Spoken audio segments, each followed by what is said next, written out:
parang cabinet ba na bakal. Kailangan nating i-let go.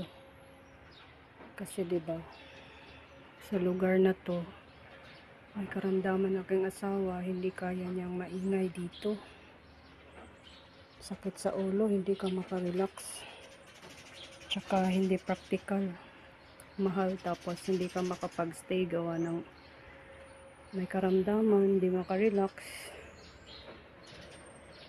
Kaya we learn to let go. Sayang na sayang, pero wala tayong choice.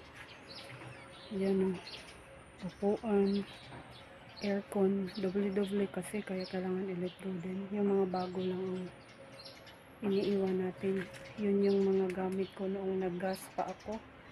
Pero yung mga gamit sa yung pang electricity, iniwan ko kasi sayang naman.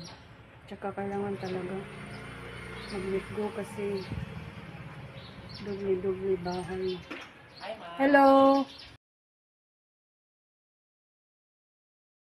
Sesacha, I arrange here at the kitchen.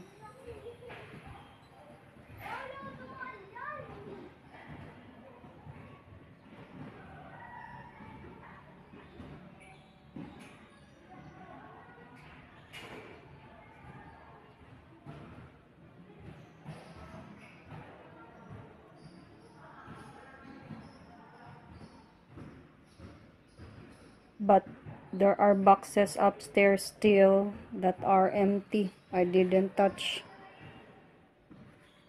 And this is the bed so that it will be easier for Kuya. And this is the empty. I put it here so that if it's fall down, there is support. And the bag there, the maleta, it's there. All the heavy, I let that down, but the aircon there that is not used, I don't know if necessary to let that down. And then here is the rugs that I didn't arrange yet, and this is a big umbrella, and this is for the dryer, it's here. So those are boxes that I down this day. Thank you, Lord, for the strength. It's heavy.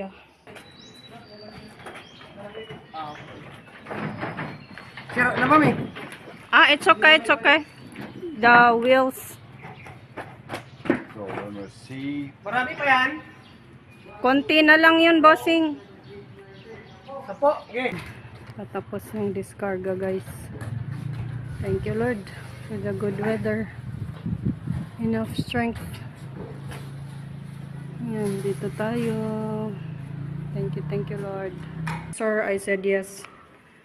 Here we are, finally. Thank you, Lord. Stock room. So the van is not even off. See, we have more space than we thought. Thank you, Lord, for the strength. Okay. Salud, dada.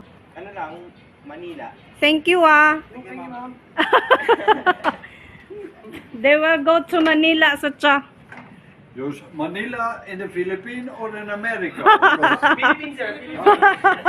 Because with your driver, I never know where he goes. Salamat. Thank you. Thank you so much. You just drive